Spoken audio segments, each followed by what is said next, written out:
Hello and welcome to Africa Today. I am Esther Mopariola. If you are visiting Nigeria at the moment and you come across the word science student, take a second look, as that is also a phrase used to describe someone in the habit of taking illicit items to get high over the moon, low under the weather, and anywhere in between. In Africa, tobacco is ranked top among widely abused substances and a silent killer that remains a source of global concern. And so we ask, what are your thoughts on tobacco use, control, lobbying and legislation in Africa? You can join the conversation and share your thoughts with us on Twitter at TVC News NG. We'll take a report now, and Africa Today will be right back. Welcome on board. A survey conducted in 2012 by the National Bureau of Statistics showed that 4.5 million adults in Nigeria are tobacco smokers.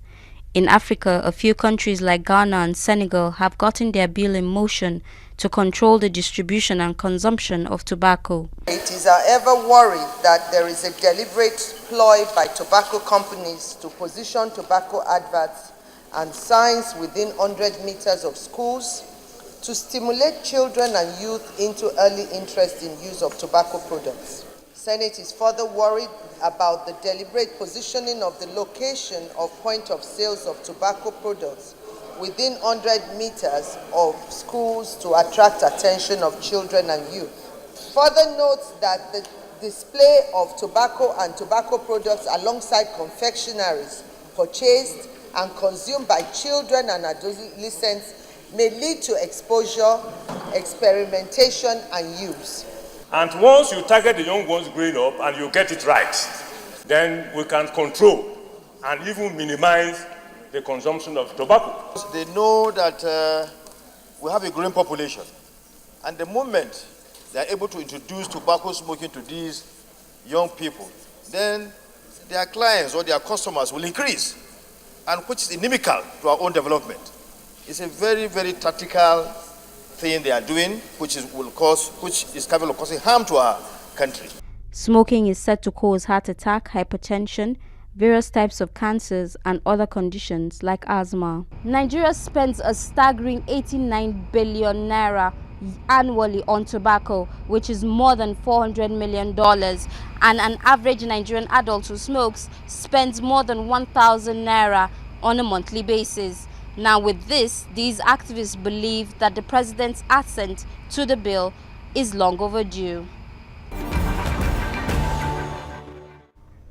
Welcome back. Among passive pandemics, statistics show that tobacco smoking is responsible for at least 6 million deaths every year, with nearly 80% occurring in developing countries. At this year's World Conference on Tobacco or Health in Cape Town, South Africa, conversations are ongoing between researchers, civil society, scientists, healthcare professionals, and government officials working on all aspects of tobacco control. Joining me on Skype, I have Akimbode Oluwafemi, Deputy Executive Director of Environmental Rights Actions in Nigeria. And on phone, I have Bintu Kamara, Director of Africa Programs for a campaign for tobacco-free kids. Both of them are at the World Conference on Tobacco or Health in South Africa. And with me in the studio, I have Cyril Abako, researcher, in-house analyst and journalist. Good to have you all on the program at this time. Thank you, Esther. Now, let me begin with you now, Bode, from South Africa. Let's look at what the conference has been discussing regarding tobacco control. Bring us up to speed on the outcome of discussions there. This year's World Conference happened to be the 17th World Conference on Tobacco and Health. And the theme for this year is Uniting the World for a Tobacco-Free Generation. And just like your intro had rightly said, it's the fact that smokers are dying and that the tobacco industry needs to recruit replacement smokers. They need to bring up the youths, the children, into the habit of smoking so that they can keep themselves in the market and continue to make profit from the lungs of our brothers and our sisters. So this conference brings together scientists, researchers, government officials, CSOs from all around the world to look at, what are the next steps to do in terms of emerging trends. Emerging trends as regards to how governments around the world have been able to implement the Framework Convention on Tobacco Control and the challenges that they are facing. Emerging trends about how the tobacco companies have been mutating, trying to wash up their dirty linen and trying to make themselves relevant and acceptable to governments. Some governments are unsuspecting people around the world. Emerging trends like there are new products that people are again being deceived to believe that are less harmful, which is not true, like the water pipes that we commonly call smokeless. So basically, this conference is going to look at all those aspects, current research about what government, civil society, and everybody can do, particularly the youths, because a very major aspect of this conference has been the youth conference, about how we can also talk to the youths from engaging the acts of smoking so that we can further protect more lives on our continent and in the world in general. All right, now let's look at this matter now, Cyril. From what Bode has just said, yes, the conference is being held to find ways to, effectively control tobacco use in African countries as at now. But if you're to look at it, from your own perspective, analyzing this issue, do you think that we are doing enough to control the use of tobacco in Africa? No, we're not, because if you look at the goal of the conference, and the entire goal of the Tobacco Control Initiative is to have a tobacco-free generation. And as it is today, I am not sure if any African country, including Nigeria, has any sustained or has even initiated any campaign or any sustained framework to actually arrive at a tobacco-free society. Whether it's possible or not is a different issue. But whether we've even exalted that ideal to be the national aim, I don't think we've done. And I think somehow we are not as conscious as we should be to the reality on the ground. The fact is that the tobacco pandemic, as we rightly pointed out in our introduction, is war. If you look at the global statistics and you look at the projection, Nigeria has quite a very, shall I say, healthy population of smokers. And because most of the producers of tobacco are losing their markets in Europe, where sustained campaigns and pressure and laws have been made to make sure that they lose those markets.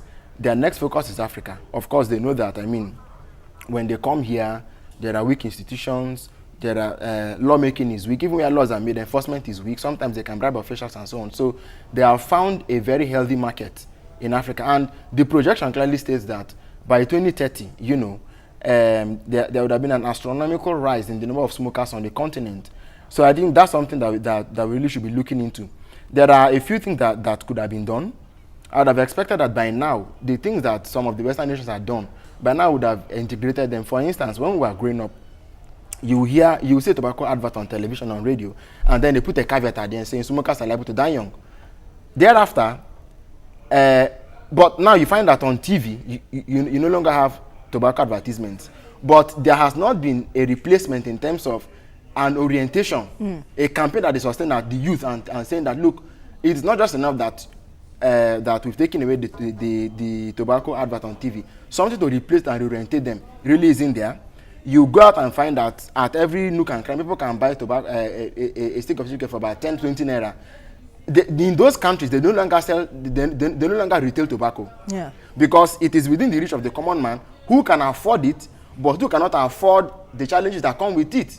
So these are issues. If we had raised the tax on tobacco, if we had stiffened regulation, and if we had invested heavily in reorientation, there would have been a difference. And it's not too late. But with the projection that in this century alone, there are going to be about 1.1 billion deaths from tobacco, you can be sure that the major chunk of it is going to come from the continent. Wow, that is really an alarming one you just raised from there. But let's quickly go on a short break. You're watching Africa Today, and we've been looking at the issues with tobacco use, control, lobbying, and legislation in Africa.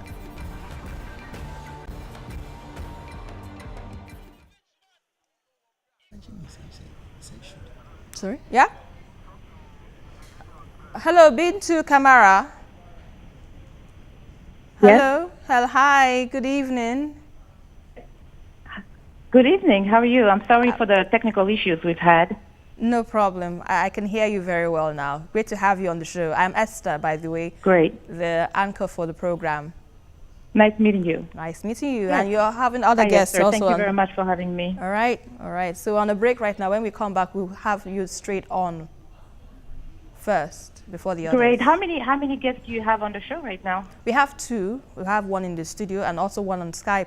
We have Bode Olufemi. I think he's with you in, at the World Conference on Tobacco in South Africa. Yes, so we're having him as well. And we're having one here right now in Lagos, our studios here in Lagos. Okay. All right. Okay, no problem. Yeah.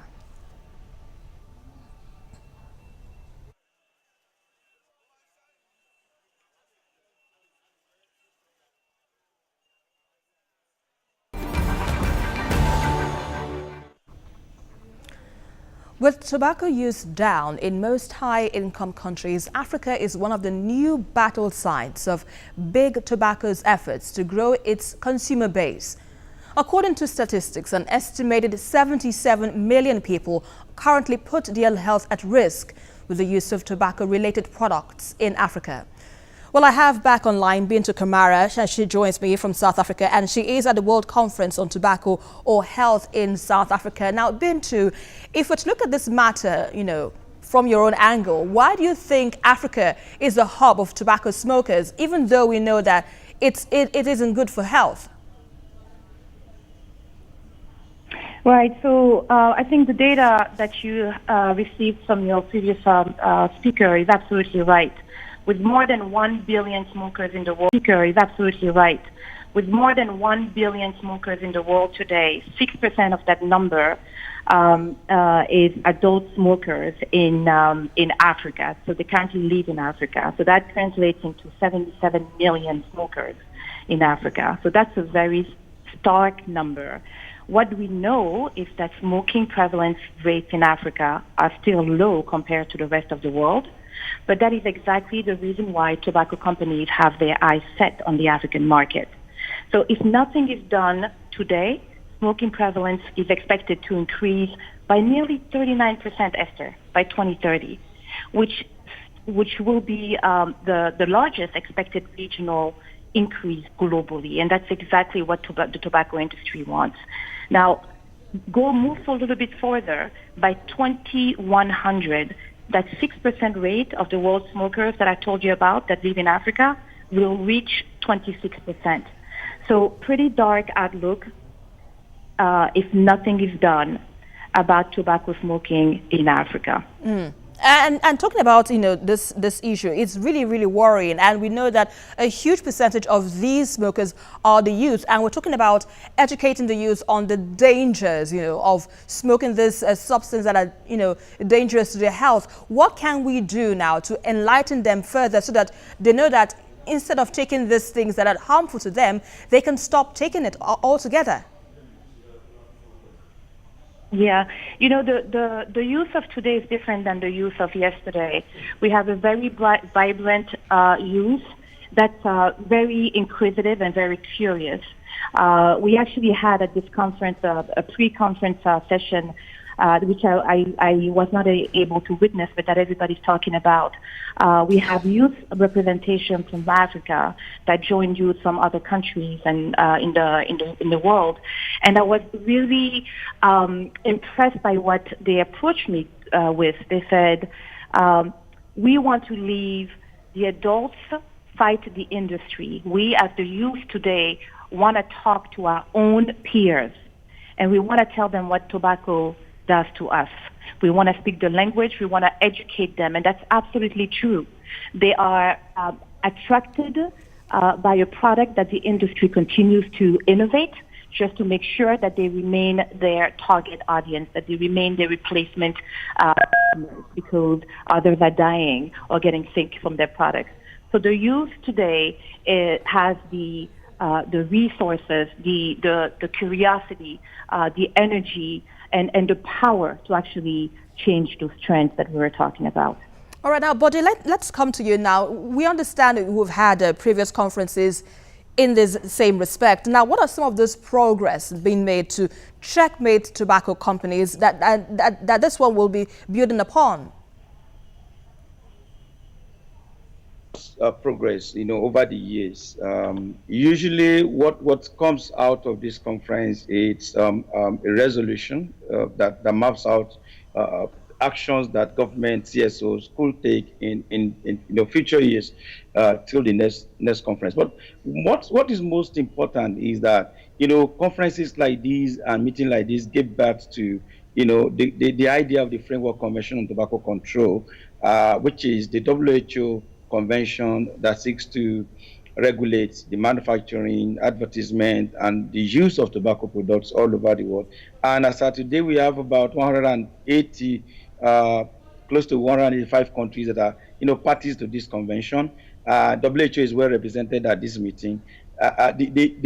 What is coming up at this particular meeting now are what countries need to do to escalate, to accelerate, the implementation of the FCTC in their own countries. And several countries are already, sharing ideas among themselves. CSOs are sharing among themselves about what are the things that we could easily do. A country like Nigeria, for instance, that had a national law since 2015, and regulations are still awaiting, approval of the National Assembly. There are lessons from Nigeria about what other countries are doing. The Nigerian delegation include government officials.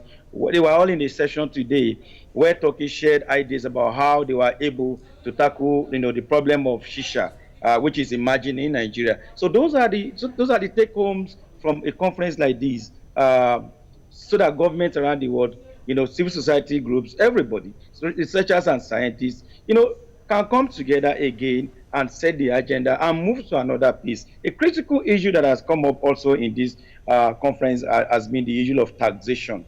And taxation is very critical in Africa, on the African continent, because, cigarettes are so cheap. They are so accessible. They are very cheap. Kids can get, selling cigarettes in single sticks and the rest of them. And there are meetings and, workshops where countries are sharing what they have done, in terms of moving, taxes, excise duties on cigarette products, and how such measures has led to reduction in smoking and as well as increase in revenue. Also, so the government officials are here are also, taking notes, and we expect that when we get home, we're going to go back to them and say, hey, wait a minute. I think we need to do something about some of those things that we learned at the World Conference. Yes, indeed. Now, Cyril, now you mentioned a while ago, that we're facing the issue of weak law enforcement in this part of the world where we are in terms of tobacco control and all of that. But if we're having this as a challenge, is there a possibility now for the international regulatory bodies to clamp down on these tobacco companies, as it were, knowing that what they produce is injurious to health? If we have weak institutions or weak systems, as it were, that cannot effectively hold these ones to accountable, can't we have the international regulatory body, stepping in this regard? Well, there are frameworks, but when you say international bodies, you have to realize that there is no such place as an international place. Every place is part of a country. Yeah. And yes, so effectively, when it comes to dealing with issues of smoking, the first thing that we need to realize is that it is destructive health-wise. It poses a lot of challenges, like you rightly mentioned in the introduction, lung issues, tuberculosis, and so on. But the fact is, it is not a crime in the same way that using an illicit drug is. It can be sold, it can be bought. But what I'm saying is that we must throw rings around it to make sure that we curtail it as much as possible. Now, if you ask me, I think what even stands out for me the more is the fact that the international conference, if you look at the name, it's about tobacco or health. Tobacco or health, which means that there are two options on the table. Health and tobacco don't go together. But these are two words, okay? Semantics. What is tobacco and what is health? I think we need to go beyond the cutting of those terms and bring out the dangers and the benefits of the one and the other. People need to be sufficiently aware. I think that for those who have taken the courage to move from being users to non-users, or those who know enough to say that, look, we're not going to go close to tobacco, are the people that really have made, if you ask me, the best choice. Because, I mean, as a matter of fact, it's been many years coming. Okay, but if you don't fall you're talking about those who have made the best choice. What about those who are addicted? How can they, give up smoking? How can we deal with that kind of problem? Regulations are good, but I think that people need to be, and that's why I talked about taxation could take it away from them. When someone can no longer afford something the way he used to, he's able to access it before that time, he could reduce the level at which he patronizes and gets it. That's one. Number two, regulation is there, but you see, number three is the question of orientation. There ought to be a constant, ongoing message out there, pointing out the ills, pointing out the dangers, pointing out the disadvantages of what is not just to himself, but perhaps to his family and to the society at large. Where we have such a concerted effort and we are serious enough to tackle this scourge head on, it will save us.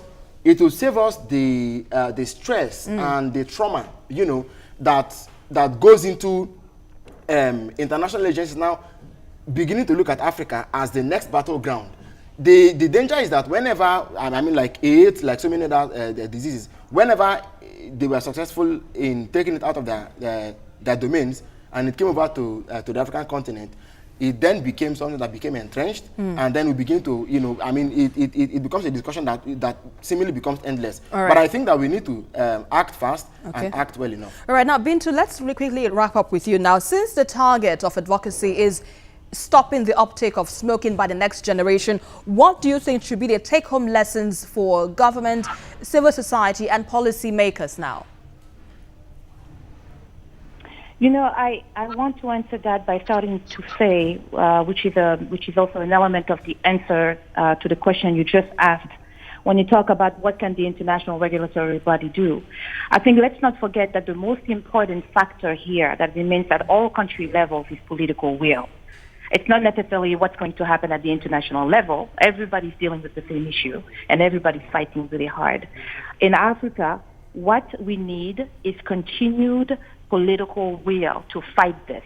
Government have to take a stand against industry offers, industry's tactics, industry's meddling with legislative processes, and say, this is ours to take, thank you very much. And we will not let you come and spoil our future and our citizens.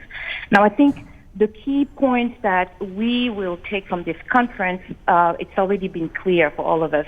I don't know if you already started at the beginning of the show, I couldn't hear, but the theme of this year's conference is Uniting the World for a Tobacco-Free Generation.